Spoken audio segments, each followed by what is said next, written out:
LeBron James, after 8 years in Los Angeles, is saying he's leaving the Lakers, but he wants to play for another organization. We saw LeBron James at the age of 41 lead the Lakers out of the first round without Luka Doncic, without Austin Reaves. Well, the Lakers just fumbled the bag, and they did that when they chose to prioritize Austin Reaves over LeBron James. A blind man could see. This was LeBron deciding that there is something out there that will feel more appropriate, more real, more special. However you want to describe it, he led an entire city through an impossible time with the championship on the other end. LeBron James just walked away from the LA Lakers after 8 years, and for the first time in his career, the decision had nothing to do with money.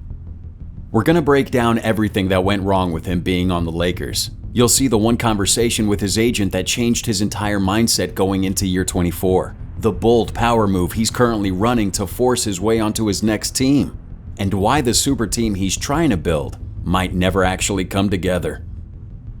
The headlines say LeBron left for a fresh start, but there are 3 specific things that happened behind the scenes that nobody has connected together, and we're covering it in this video. Let's break down exactly what went wrong between LeBron and the Lakers over the last 8 years. It actually started a lot earlier than most people realize. When LeBron arrived in LA in 2018, the mission was simple: win championships. And in his second season, he did exactly that. The Lakers' 2020 bubble championship was one of the more dominant playoff runs in recent times. LeBron averaging 29.8 points, 11.8 assists, and 8.5 rebounds across the finals. He would go on to win Finals MVP in the process, and for a brief moment, the Lakers looked like they had a dynasty on their hands. Then, the front office made a decision that changed everything. In the summer of 2021, they traded for Russell Westbrook. On paper, pairing 3 former MVPs together looked like a statement. In practice, it was a disaster. Westbrook never fit alongside LeBron and Anthony Davis. The Lakers finished 33-49 that season, missing the playoffs entirely for the first time in LeBron's 7 years since leaving Cleveland. According to ESPN's Dave McMenamin, that trade created a conflict between LeBron and the organization, and they never fully recovered from it. The Lakers eventually moved Westbrook to Utah in 23 and tried to rebuild around LeBron and Davis. Afterwards, they made the playoffs in back-to-back seasons but never got past the second round. Then in February 2025, they made the biggest move of the post-championship era. The Lakers traded Anthony Davis to Dallas in a blockbuster deal that would bring Luka Doncic to LA. Up to that point, the Lakers had been LeBron's team since the day he arrived, but that changed overnight. Luka was now the face of the franchise, and LeBron, for the first time in his career, was the third option on his own team. But he accepted the role. He came back from the sciatica injury early in the 25-26 season and slotted in behind Luka and Austin Reaves without making an issue. The team went 15-2 in March with all 3 healthy. Then April 2nd happened. Luka tears his hamstring. Reaves goes down with an oblique injury on this same night. LeBron had to spend the rest of the regular season and the entire playoffs carrying a shorthanded roster almost all by himself. He takes them past Houston in 6 games in the first round. Then Oklahoma City swept him in the second round. He played 40 minutes a game throughout, averaging 23 points, 7 assists, and 6 rebounds for the entire run, and then walked off the floor, having given everything he had. 8 years in LA, and LeBron has just one championship and a relationship with the front office that sources say never really fully healed after that Westbrook trade. So on June 30th, 2026, LeBron James's agent, Rich Paul, officially informed the LA Lakers that James would be leaving the franchise to play elsewhere for his 24th NBA season. Now, a source close to LeBron told ESPN it was simply time to move on, but the real reason he left goes deeper than basketball, and it starts with a conversation with his agent that changed his entire mindset going into year 24. LeBron James has won 4 championships, 4 Finals MVPs, and every scoring record the league has to offer. So what exactly do you say to a man like that to make him rethink where he spends the final chapter of his career? Well, his agent Rich Paul found the right words, and what he said changed everything. On July 1st, he joins the Game Over podcast, and he walks through exactly how his conversation with LeBron went. Now, according to him, he sits LeBron down and tells him straight, going into year 24, he didn't owe anybody anything. He'd accomplished more than any player in NBA history. So Paul asks him one question. If you had to find one foundational thing to build this final chapter around, what would it be? Paul tells him he doesn't have to answer right away and LeBron should just think about it. So a day later, LeBron hits him back, and the answer was 2 words: complete happiness. But this doesn't immediately mean he's leaving the Lakers. Paul says that at that point, LeBron still gave his chances of returning to LA at around 80%. He knew he could probably make the most money there, and the place is already familiar. But as the 2026 offseason moved along, that 80% kept dropping. Slowly at first, and then faster. Eventually, he gets to a place where he tells Paul clearly that staying in LA simply wasn't going to make him happy, and that was the end of it. Paul double-checks with him multiple times. Are you 100% sure? LeBron says yes every time. Now, once that decision was made, there was no dramatic falling out, no press conference, and no public back and forth. Paul called Rob Pelinka, the Lakers' president of basketball operations. He also calls the head coach, J.J. Redick, and tells him the conversations had been cordial and made it clear that LeBron had made up his mind. The Lakers wanted him back, but Paul didn't want to waste anyone's time. There was no meeting. LeBron had already decided. Now, according to Paul, money won't decide where LeBron goes from here. Market size won't decide it either. Paul even joked that as long as there's access to indoor and outdoor golf, LeBron will be fine. But here's the thing. LeBron isn't sitting around waiting for someone to offer him the right situation. He's already running a very specific play to create it himself. LeBron James is not sitting around waiting for teams to come pitch to him. He never has. And right now, he's running one of the most calculated plays in NBA free agency history. We're going to break down exactly how this works and why it looks identical to something that already happened in this league back in 2019. So to understand what he's doing, you have to go back to the summer of 2019. Kawhi Leonard had just dragged the Toronto Raptors to an NBA championship and was the most sought-after free agent on the planet. Every team wanted him, but Kawhi had a condition. He would sign with the LA Clippers, but only if they went and traded for his guy, Paul George, who was under contract in Oklahoma City. Now, the Thunder had no plans to move George, but then George requested a trade, and OKC had no choice but to listen. The 2 deals dropped within 60 seconds of each other. Kawhi to the Clippers, George to the Clippers. A superstar essentially forced the franchise to go get him a co-star as the price of signing. LeBron is running the same exact play. On June 29th, ESPN Shams Charania reported that the Warriors were planning to pursue LeBron in free agency, while simultaneously trading for Anthony Davis, who's currently in Washington. That same day, Draymond Green turned down a guaranteed $27.7 million, making himself a free agent, and it was specifically to free up cap space for the Warriors to pursue LeBron. Meanwhile, the engine behind the entire plan is one man, Rich Paul.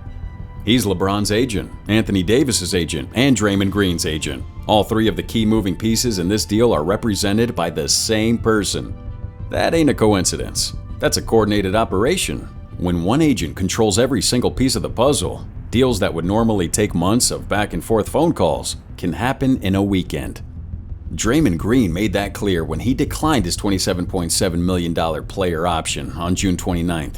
That's a man walking away from guaranteed money. Declined his $27.6 million player option. This was not unexpected. By clearing that salary off the books, Green gave the Warriors the financial flexibility to chase LeBron on the open market and pursue the Davis trade simultaneously. A source close to Green tells ESPN the decision was directly tied to the Warriors' pursuit of LeBron and Davis. The plan looks clean on paper. LeBron, Steph Curry, Anthony Davis, and Draymond Green on the same team. 4 future Hall of Famers, 1 last run. But here's the problem. The biggest piece of the whole thing isn't LeBron, and it ain't Steph. It's a player sitting in Washington who the Wizards have absolutely no interest in giving up.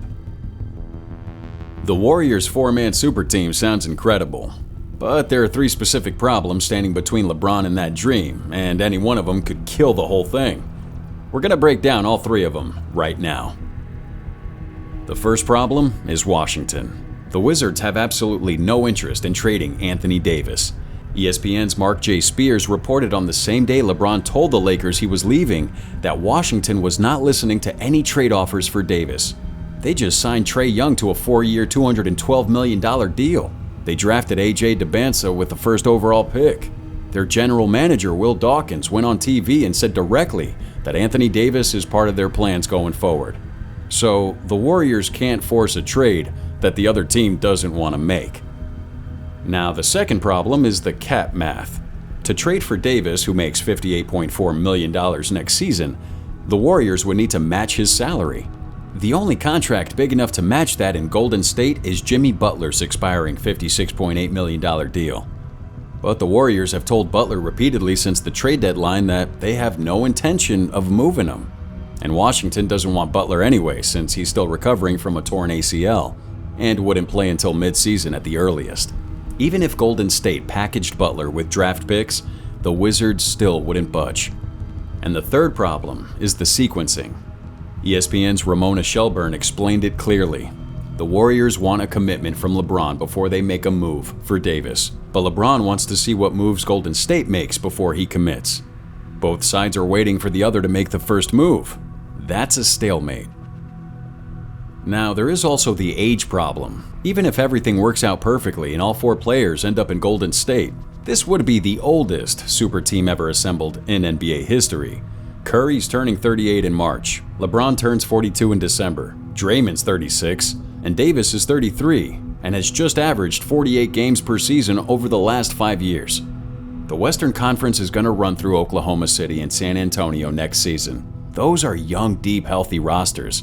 And the Warriors would be betting their entire future on four players who are just one injury away from the whole thing falling apart. Meanwhile, the Kawhi blowout is one thing that nobody wants to say out loud. In 2019, the Clippers built their own version of this super team. They gave up SGA and a mountain of draft picks to get Paul George, used him to lure Kawhi Leonard, and ended up with a team that never once reached a conference final. Meanwhile, SGA became a two-time MVP and won Oklahoma City a championship. But the Clippers are still rebuilding. And that is the ghost hanging over this entire Warriors plan. So where does that leave LeBron? The AD trade is looking unlikely. The Warriors are all in on signing him even without Davis. And Golden State remains the front-runner. But 10 other teams are on Rich Paul's radar. And some of them are making very compelling cases of their own. Rich Paul sat down on July 3rd with a physical whiteboard and mapped out 10 realistic destinations for LeBron James. 2 days later, that list is already down to 2. So let's break down both options, what each one offers LeBron, and which one makes the most sense for the final chapter of his career. On the July 3rd episode of Game Over, Paul pulls out this whiteboard, live on air, listing 10 teams in serious contention for LeBron. We have the Warriors, Cavaliers, Heat, Sixers, Celtics, Spurs, Mavericks, Nuggets, Timberwolves, and Knicks.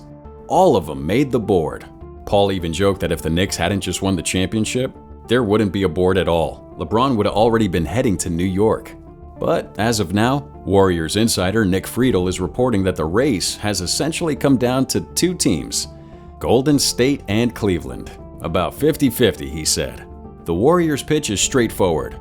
LeBron and Steph Curry have been rivals their entire careers, but they teamed up at the '24 Paris Olympics under Warriors coach Steve Kerr and won gold together. Curry himself said LeBron is the first person he would text to assemble a team, and LeBron has made a similar sentiment. Rich Paul listed 4 reasons for the Warriors on his whiteboard: golf with Steph, the chance to play with Steph and Draymond, winning ownership under Joe LeCobb, and high IQ basketball. Without the AD trade, the best financial offer Golden State can make is around $15 million, a steep drop from the $48.7 million LeBron earned last season. But Paul has made it clear, money isn't the deciding factor this time. Cleveland is the emotional option. LeBron grew up in Akron, Ohio, and he was drafted by the Cavaliers first overall in 2003. He went back in 2014. And he delivered the city its first championship in 52 years in 2016. LeBron has already had a long relationship with the Cavs' assistant general manager Brandon Weems, a detail Rich Paul specifically highlights on the podcast. The Heat were in the picture early on given the Giannis Antetokounmpo trade to Miami, but play styles have moved him down the list. You see, Giannis is at his best running in transition. LeBron at 41 is more comfortable controlling the pace and operating in the half court. Those two styles don't complement each other. So it comes down to this: Golden State, where he can finally team up with the one superstar he never got to play alongside in his prime, or Cleveland, where the story started, where the city still holds him as its greatest hero, and where a championship would put the perfect ending on one of the most remarkable careers the sport has ever seen.